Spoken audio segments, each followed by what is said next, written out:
well, so we can actually share this with everyone else who is part of the Speak to Sell Yourself and Your Business show community. People, first of all, Happy New Year again. Merry Christmas if we haven't spoken. And I know the show runs every Thursday and we start at 10 a.m. UK. But I've got today an incredible guest, a good friend of mine as well. We are Latin Americans, both of us. We, more importantly, are around the Caribbean area. Yes, El Caribe, exactly. So the sun really is and hits Earth. I'm not going to go down that road anyway, not yet. And so we spoke and Monikah said, I've given away her name already. She said, look, I cannot wake up that early because I think it's just way too early for her. And then Monikah wanted to get her hair done and everything else. And I understand that she's bringing a new look, which is incredible. So here we are today. We're live streaming, people. If you want to join us, you can still join us. If you want to ask questions, you can do so. And if not, this is going to be available in the community. You're going to get an email. You can watch it on replay, most likely. And without further ado, have I said already, welcome to the Speak to Sell Yourself and Your Business show? I have. And I want to introduce the one and only, and I've been calling her Monikah because I feel like we're closer now, but she's Dr. Monikah Ogando. She is incredible. And what she's going to be talking to all of you about is the 4 secrets to selling that no one speaks about. So we are actually going to be speaking about it here today. But I'm not going to say anything else. I'm going to pass on the mic to Dr. Monikah. Dr. Monikah, please introduce yourself. It is a pleasure to have you here with us. Thank you so much for making time. Thank you so much, Jose, for having me. I feel like you're my cousin, like my brother from another mother, kind of like across the ocean. So I'm so happy to be here and to serve your people. Thank you so much for having me. It is a pleasure. Dr. Monikah, tell us a little bit about yourself, because I know what you do, but give us the wow factor and we get everyone very excited. I cannot believe Dr. Monikah is speaking on the show today. Yes, she is. You're giving me permission to brag on myself. Is that what it is? Absolutely. I mean, this is a very unique opportunity. Bragging is good. Okay. This is one of the secrets of selling that we're going to get into, but we'll get there. We're laying the groundwork, right? And so, all right. So Monikah Ogando. I hail from Atlanta, Georgia in the United States. That's where I currently live. And I have been a TED Talk speaker. I have commanded, stages with hundreds and sometimes thousands of people. And I bring, my own origin story. I'm an immigrant. I speak multiple languages. I'm bilingual, biracial, bicultural. So there's a lot of the duality piece of my existence is part of the story that I lead with. And it has served me well because one of my PhDs, I have 2 PhDs. One of them is in organizational psychology. So understanding how people function in groups. And so that means communities, families, corporations, et cetera. And then another PhD in comparative religions, which is how across the centuries and civilizations and cultures, we as human beings have developed a relationship with the divine, how we identify, define, and operate with the divine. And you might be asking yourself, well, what does that have to do with selling? And what I know is that the relationship that we have with our parents that gave birth to us and that raised us from 0 to 7 informs the way that we relate to the divine. Because if you think about it, when you're in your mommy's womb, she is God for you. She is absolutely 100% responsible for your well-being, for your survival, etc. So in a way, mom is God. Mom is your first God. And when you recognize the feminine aspect of God and the masculine aspect of God, when you finally meet daddy, then that informs the way that you relate to masculine and feminine energy in the world.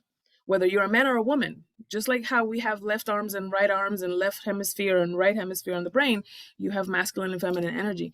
And that's part of what it takes to become bilingual in the world of relating to other human beings. And selling is one of the best ways that we have to confront our own limiting beliefs the assumptions that we make about people, the assumptions that we make about ourselves in relationship with other people, and the results that we produce because of those assumptions. So I'm excited to get into this conversation with you. Wow, what a way to get this started. You already got me to question a few things, and then I think I'm going to be reaching out to my parents as well, because definitely so much Mommy, more let's going talk. on in there. Exactly. Let's talk, because I think if I'm not selling enough, if I'm not shining enough, there could be something. Not to say I blame them, but definitely I come from them. So that's very important.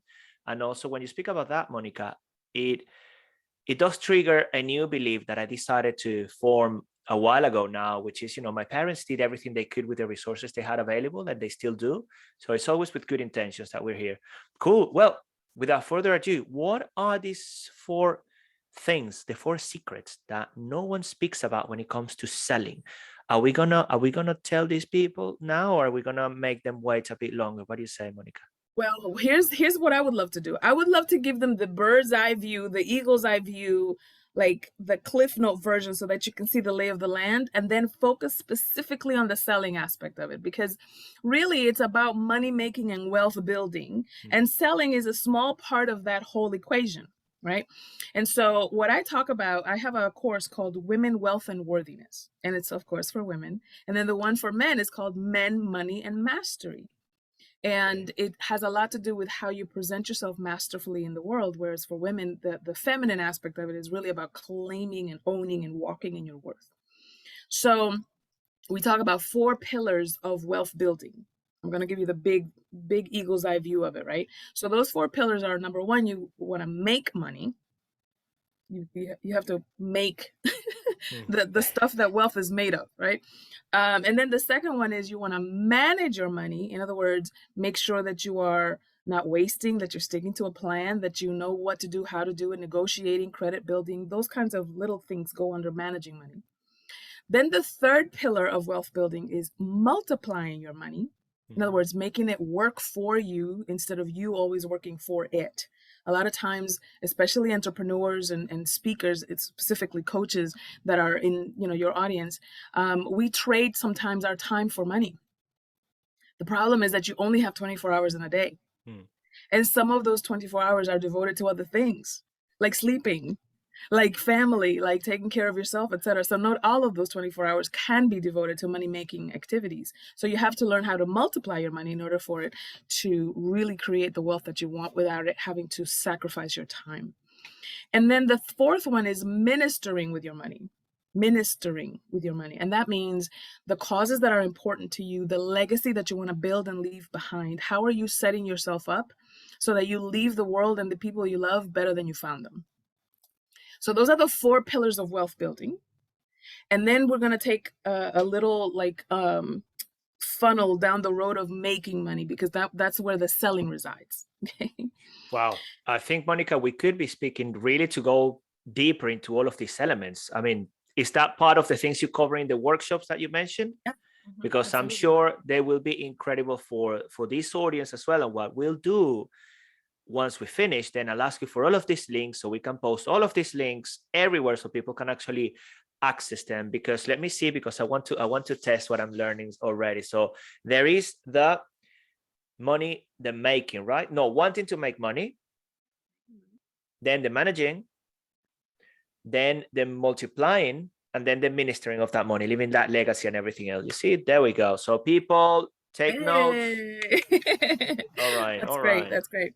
So then let's focus on the making aspect of it, right? Because the making money, there's certain things that you have to get clear about in order to make money in a way that feels authentic to you and it's sustainable to your market, to the way you function, to your priorities, to your lifestyle, etc. Right?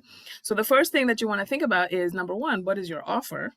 And I don't mean your offer like I'm offering speaking services or I'm offering coaching services. I don't mean the delivery mechanism. That's the delivery mechanism of your offer. Your offer is, what's the transformation? What's the promise? How are people going to be different because they interacted with you, right? And so my offer is you have a deeper connection with your own power. That's my offer. And it results in bigger, better, richer results in your life and in your relationships. Now, how do I do that? I do that by speaking, by writing, by coaching, etc. Those are the delivery mechanisms of my offer. So you have to get clear about the transformation that you promise people and the value that that provides for their life. So here's an example. If I'm talking about like, I get you closer or I get you connected to your power so that it results in bigger and better relationships and in your life, what's that worth to you? What is it worth to you to wake up when you're 85 years old and saying, I did not waste my life? What is it worth to you to be able to wake up and say, I do not have regrets? And whatever could possibly pose as a regret in my life is easily fixable because I have the tools to do it. What's it worth to do that, right? You can't put money on that. That's why when people say, oh, you have to charge your worth, I'm like, that's impossible. You're priceless. Nobody can afford you. In fact, you can't afford me either. Like we can't afford each other. That's why the relationships are such an amazing playground for people to not only confront the parts of themselves that they haven't integrated, that they don't love, that they need to heal, but also to recognize the gift that you are. The things that you admire in other people, the things that you celebrate in other people are pieces of you that you have yet to acknowledge in yourself. That's the reason why we have other people. See, I know that you see that I have like hoop earrings, but the only reason why I know that I'm wearing hoop earrings, besides the fact that I put them on, is because there's a mirror in front of me. I cannot move my head fast enough to see my own ears.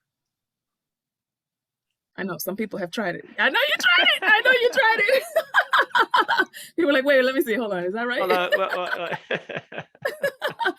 So I cannot see my own ears, even though they're mine, but I can see them because of what you see. That's the power of relationships, that there are pieces of me that I can only recognize when I see them in other people. You see, that's the power of mirrors. So that's secret number one that nobody talks about with selling, is that what you're building is not a transaction, it is a relationship. That's secret number one. What you are building when you're selling is a relationship, not a transaction. So that's why, you know, in any kind of relationship, when you're transactional in a relationship, there's a time and a place for that, obviously, right? You don't expect to like go to somebody's picnic and meet their family when you're just going in and paying for gas so that you can be on your way. Those are transactional relationships, right? But when you understand, especially when you're selling a service, when you are offering your offer, the transformation that you promise, that begets and that belies a relationship. And you have to honor the nature of the relationship, whatever it is that you're trying to build, particularly if you want your customers to buy from you over and over again, whether it's an upsell, whether it's a repeat sale, whatever the case may be. So focus on what kind of relationship do I want to build with this organization, with this person, with this group of people, etc. And how do I want to show up in that relationship? We do this all the time, sometimes unconsciously, like with our children, with our spouses. We decide, there's a part of our brain where we go to, how do I want to show up with this person? What do I want to get out of this relationship? Especially with romantic or sexual relationship, we're constantly thinking like, where is this going? And how do I want to show up? And where do I want this to go? And blah, blah, blah, blah. Do that with your selling relationships as well, because they want to feel just as valued and just as invested into as the people that you intend to spend the rest of your life with. And not to say that you're going to spend the rest of your life with people that you sell to, but when you approach it like it's that sacred, people feel honored instead of sold to. Does that make sense? Yeah, absolutely. Yeah. And that is a great reframe to the whole selling scenario as well for people watching this, because then it's just about the intention. It's not what I'm going to be selling to you, but it's actually what kind of relationship do I want with you? Who am I in that relationship, which connects with the identity, the purpose. And then what you're offering, which is, as you clearly said, it's not the deliverable, the coaching, the training, it's actually the transformation. So in your mind, you're definitely inclined to helping and changing that person's life for the good, for the better. Yes. So then secret number two is that you have a certain selling persona and they have a certain buying persona. Here's what I mean by that. There are certain archetypes. We all know about archetypes. You know, we talk about branding archetypes and marketing archetypes and so forth, and somebody's the priest and somebody's the sage and somebody's the innocent and blah blah blah, and everybody's got a little like name and language around archetypal frameworks, right? I'm just gonna give you 4 of them. This is gonna be a very rich conversation, so I hope that you're taking notes or pull out your little thing so you can take notes for yourself. Imagine that your brain is divided into quadrants. A lot of like personality tests and everything else, they always have like a 4-part framework. So imagine that your brain is divided into quadrants. You have the upper left and right and the lower left and right, okay? Now, there are some people who process information and they make decisions based on their horizon, based on their vision, based on their why. They're not detail folks. They want to see the big picture. They want to see like, why am I doing this? What am I going to get out of it? What's the possibility that's on the other side of this decision, right? And then we'll figure out the details later. Sometimes those folks get mistaken for being impulsive or for being gamblers or for being that. I mean, that's the shadow side of that kind of, digesting of the world. But when they're buying something, though, they're buying based on possibility, based on why am I doing this? Why is this important? Why is this valuable? So you have to speak to their vision when you're selling to them. Okay. I'm gonna go back to and that's me. That's me all the way. Yeah, that's a big picture in my decisions and everything. It's just like, okay, this is this thing. This is what's going to enable us to. But then certain people definitely need, well, some of the other things that you're going to be mentioning because cool. And then let me tell you what happens when these people interact. I'll get to it. So then there's the vision person. We're going to put them on the upper right corner of the quadrant, okay? Then there are people right across from them in the lower left who are very process oriented. It's like the opposite of the big picture. They want to see the details. Like, okay, wait, how is this going to work? What time are we meeting? And then what happens? And do I get a welcome email? And then do I get da-da-da-da? So they want to know the process, not the vision, the process of getting there. They want the map. They don't want the horizon, okay? And so for those folks, the vision people are like, ay, pero me está cansando ya. You're getting me tired with all these details. I want to see the big picture. I want to see the possibility. Like, we can figure it out later. And they're so confident that they can figure it out later. But the process folks can only see the vision when they've worked out the map. And the vision people can only see the process when they know where they're going. Make sense? So Absolutely. They're kind of like diametrically opposed to one another. So upper right, vision. Lower left, process, okay? Now, let's go the other direction. The upper left people are the data folks, okay? So they're like, okay, how much does it cost? What time does it start? When do I need to show up? And what do I need to bring? You know what I mean? Like, just the facts, ma'am, kind of people. My wife. That's my wife. That's my wife, Monikah. Oh, goodness me. I'm in trouble big time. I cannot wait for you to actually say how these different parts can interact with each other. Well, so the data folks to the vision folks sometimes show up clinical. They're like, oh yeah, but you're taking the romance out of the whole thing. Like, how come you're just focusing on just the facts? Like, this is beautiful. Look at the colors and look at the possibility and look at the, like, yeah. Okay, but what car are we getting to get there? And who's going to put the gas in? And yeah, exactly. Where is the new house? And, Christmas, where are we going to spend it? And, who's booking what and who's doing what? And then you lack initiative. Yeah, absolutely. So they want the what, right? The process people want the how.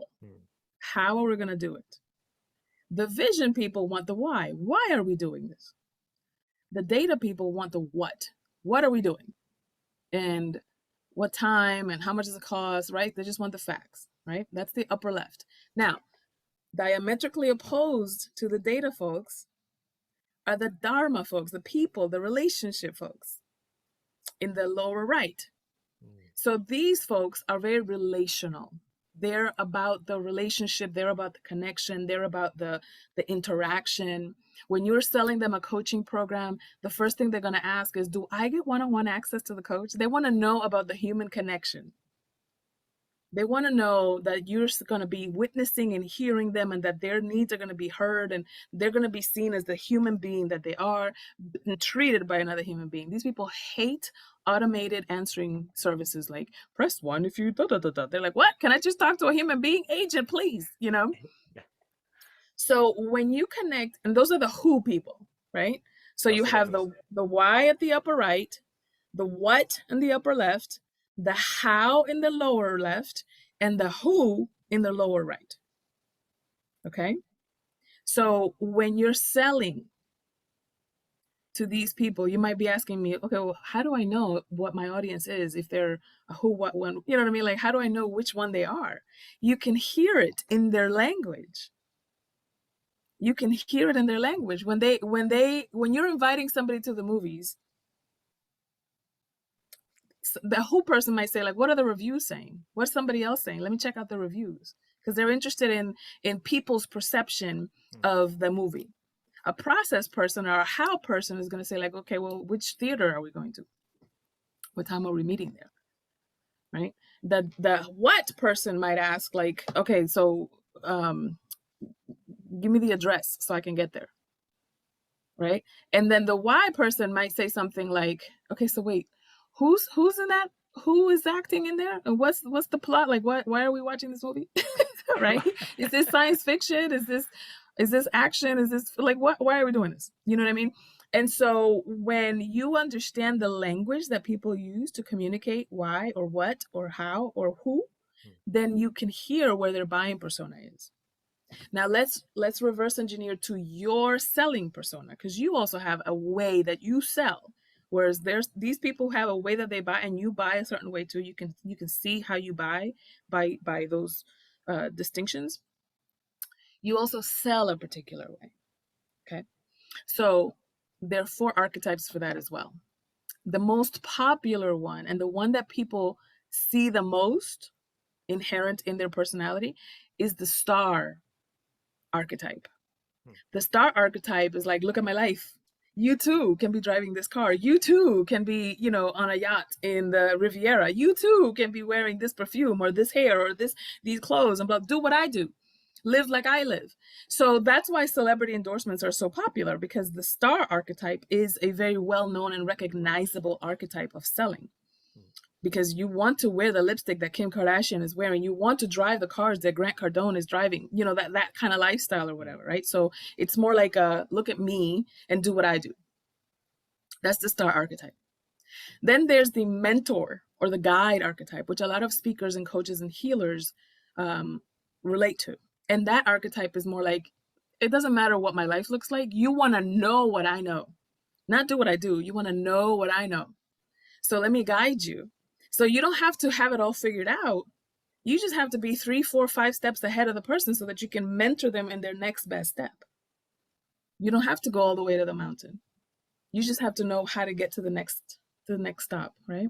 And that's also why sometimes people go from coach to coach. It's not because that coach isn't effective, but because they were only good for taking you 95 from US 1 to 95 in Miami, and then from 95 to North Carolina, and then from North Carolina to DC. I'm using United States geography, but you know what I mean? Like there's a coach for every phase of your growth process, right? So then the third archetype is the connector. Like Oprah is a great connector archetype. It's like, I don't know financial literacy, but let me introduce you to Susie Orman. I don't know about medicine, but let me introduce you to Dr. Oz. I don't know about human psychology, but let me introduce you to Dr. Phil. I don't know about cooking, but let me introduce you to Rachel Ray. So she's connecting people and giving you the resources that you need. And she's kind of like the cog of the wheel, all of it connected to her. She has launched many careers because she's a connector archetype. Make sense? Yeah, powerful. Absolutely. And the final one is the technician. This is where like web designers, graphic designers, engineers, software developers, these people have the technical know-how to get it done. Mechanics, plumbers, right? So it's like, it would take too long to teach you. You don't want to do what I do. Let me just do it. Let me just do it. Hire me to do it. I'll get it done because I have the technical know-how, and then everybody's going to be happy, right? And that's it. Yeah. So when you know what your selling personality is, and you know the buying persona of your audience, that's like the perfect marriage. Imagine that you already know that you're a guru guide or a mentor guide, a teacher guide, and that your audience is like you, Jose, a very vision oriented. Then the way that you talk about that possibility is let me show you how to get to blah, blah, blah, whatever that outcome is. Speak about the outcome like it's possible, like it's achievable, because you're teaching them how to get there. So you're bringing heaven down to earth in a way, making it relatable that this outcome, this possibility that they've only had in their dreams is actually something that they can achieve. Make sense? Absolutely. Yeah. So that's the second secret, is about you have a selling persona and they have a buying persona. Okay. So the one you just explained is me as the mentor here, as the sage, as the guide, and then connecting in this case with the people. Well, it can be the audience, but in the audience, I take it there will be all of the different buying archetypes as well. Yes, exactly. And sometimes, like, let's say you're a speaker and you're in front of an audience that you've never seen before. You can ask enrolling questions at the beginning and see what people relate to. How many of you have been dragged to be here? Like if you have a corporate environment, right? How many were you dragged to be here? How many are only here because your boss told you to be? Right? A vision person would never say yes to that. A vision person would say, how many of you are here because you believe in the corporate mission, or you want to? Maybe you want to learn something new. Exactly. You're after something. Exactly. Yeah, absolutely. Yes. So when you ask these questions, you can see who's relating to what, who's responding to what. ¿A quién le picó? I'm speaking Spanish. ¿A quién le picó? Okay, yeah. That's a very technical term. So there we go. Yeah. Who's got I don't like, I mean, who resonated with right? that? Who resonated with that? Who, you can see it. You can see people's body language. That's why you have to be very present as a speaker.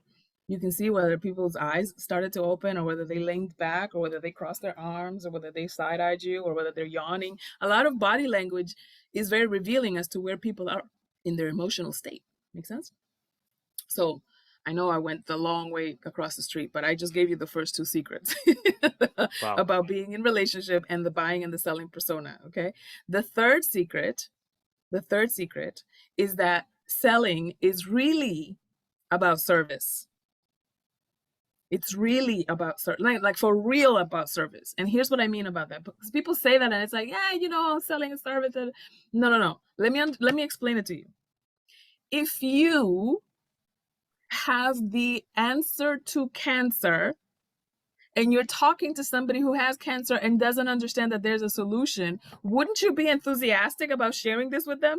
Wouldn't you be like, Jose, you'll never believe what I just found out. Espérate, let me tell you what you know what I mean? Like, you would be so enthusiastic and you would be trying to help the person. It's not about, oh, I need to make this commission. Oh, I need to, you know what I mean? It would not be about this, a self-interested or a selfish kind of thing. Now, here's why that's the third secret. And here's why that's important. Go back to the first one about selling is really about being in relationship, building relationships. When you understand that the person in front of you is a mirror for you, then you understand that what I do for another, I do for myself. That's why it doesn't make sense to discount your services. Would you shortchange somebody that you cared about?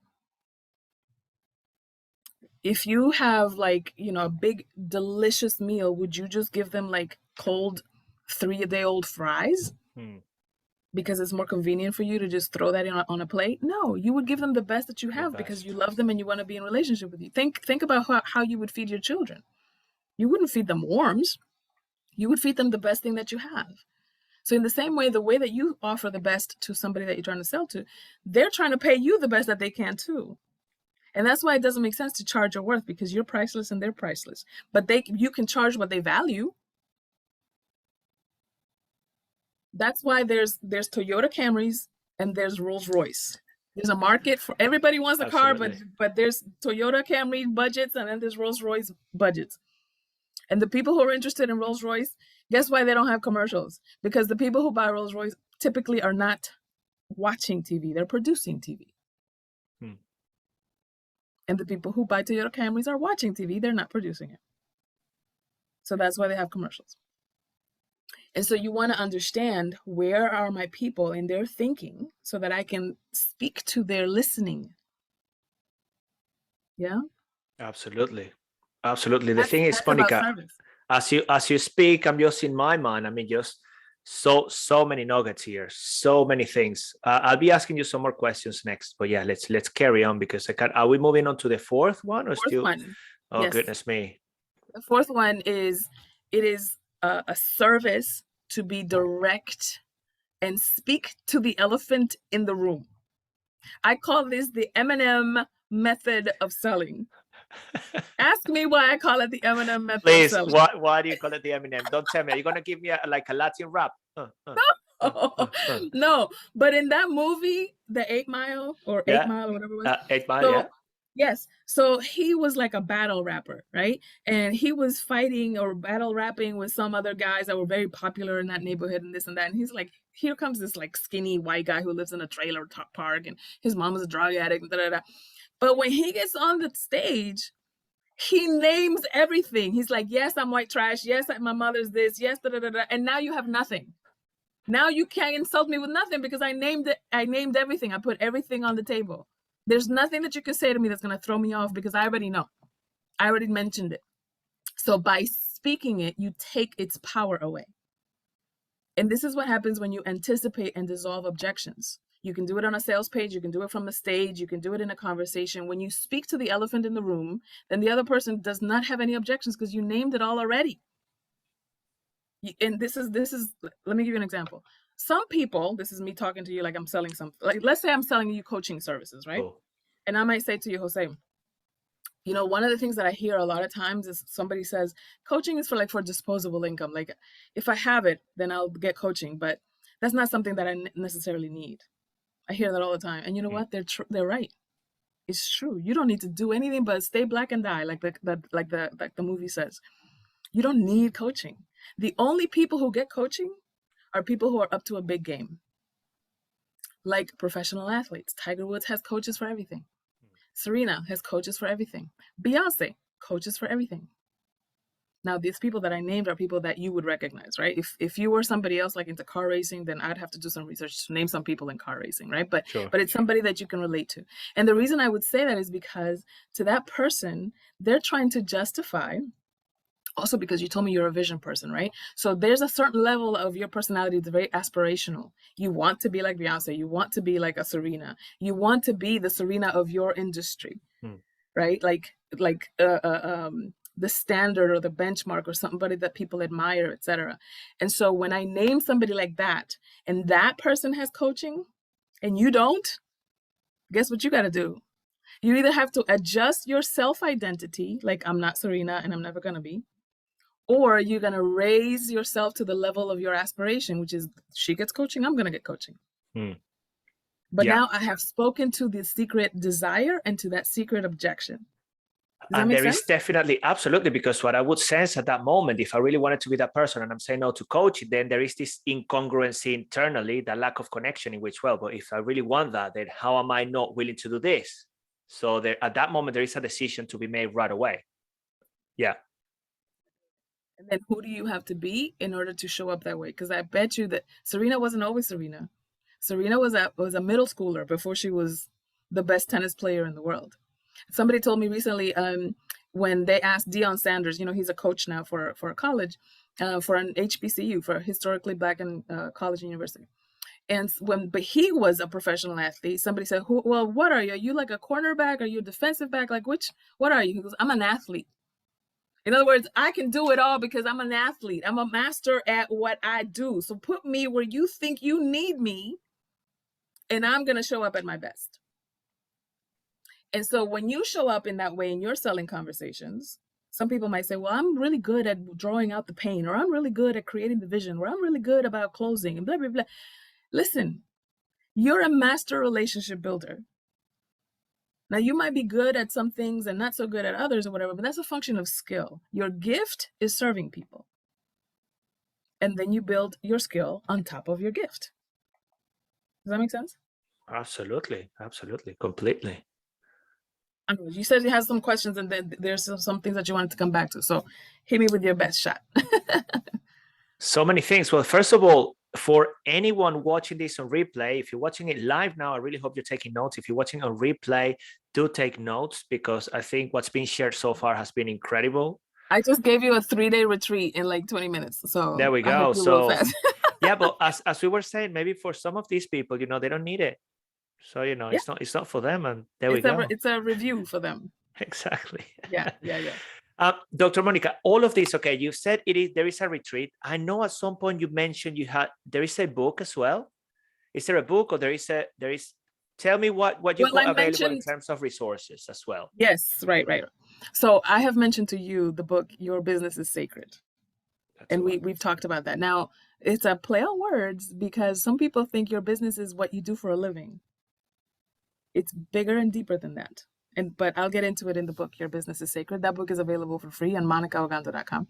And then I mentioned the 2 workshops, the Women, Wealth, and Worthiness, which is a little bit like financial literacy meets wealth building for entrepreneurs and for corporate leaders. So you don't have to be an entrepreneur to go through Women, Wealth, and Worthiness, but you want to be focused on building your legacy and building a sovereign, empowered relationship with your finances. And then the one for the men is called Men, Money, and Mastery. Now, what I have discovered is that some women who take Women, Wealth, and Worthiness will say, oye, let me tell my husband about this. Let me tell my partner about this. Let me tell my boyfriend about this. Let me tell my son about this. And they'll do Men, Money, and Mastery. And when they do it together, it transforms the relationship with money that they might have in their marriage or in their relationship or, in their dynamic and so forth. So it's very useful to go through it together. Okay.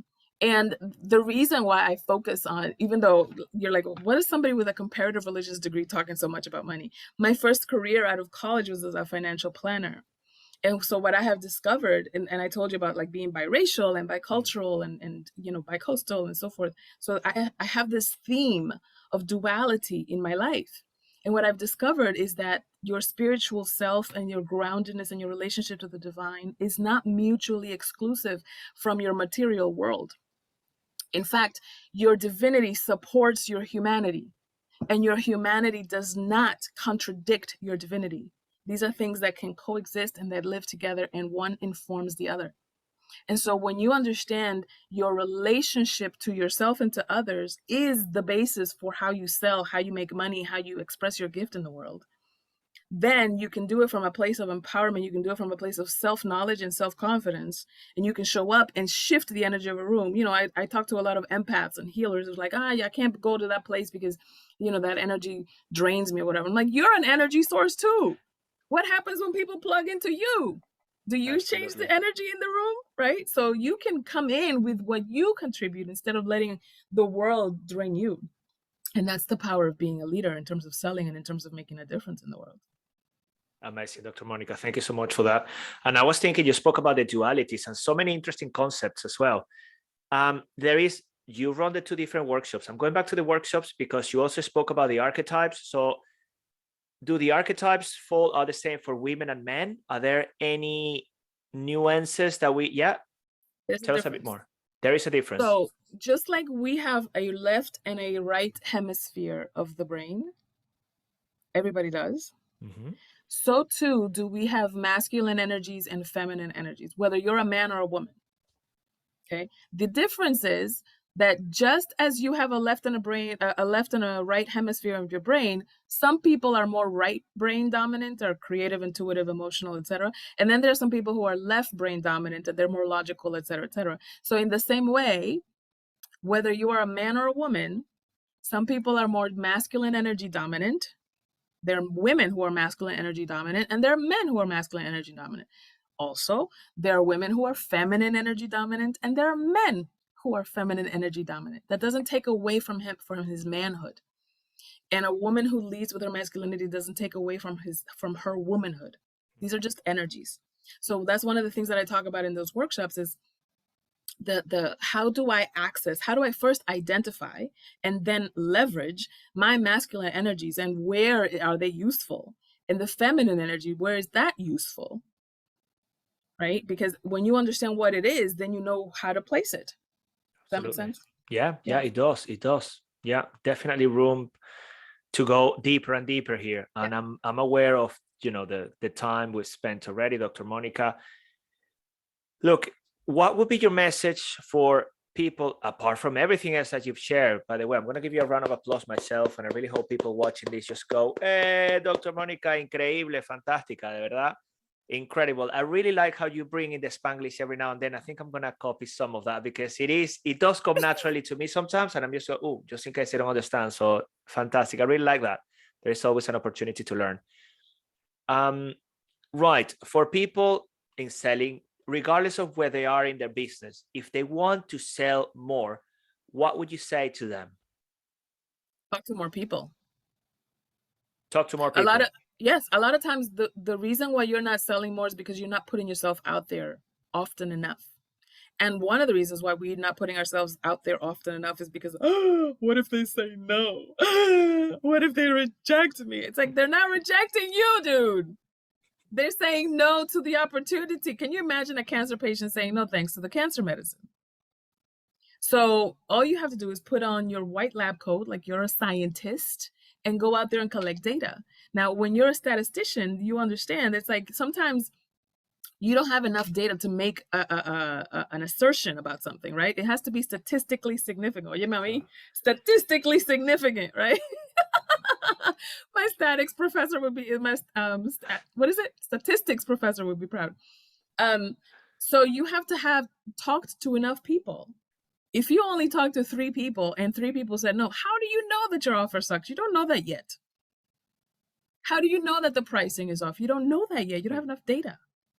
So you have to talk to more people so that you can then tweak your speaking, your engagement, your relationship building, your call to action. How do you address objections? How do you do the follow-up? Do you follow up? Because some people are like, okay, thanks, bye, click, and that's it. And they don't follow up. But the sales and the follow-up. So that's what I would say. Wow. And on that note, I think I'm going to leave it there because talking to more people, how important is that? When people say to me, yeah, exactly, I want to improve, I want to grow, how many people are you talking to on a daily basis? How many calls or on how many different platforms? How many podcasts? How many shows are you doing or are you being invited to? What are you doing about it? Especially now with the virtual world. I'm so grateful that, by the way, people, in case you don't know, I didn't give you a background on our relationship. We met on Clubhouse. And it's an incredible platform, but to be on Clubhouse and meet someone, it's not that you would like to, you need to go and speak up. You need to raise your hand, join the platform, join the stage, and then interact with each other.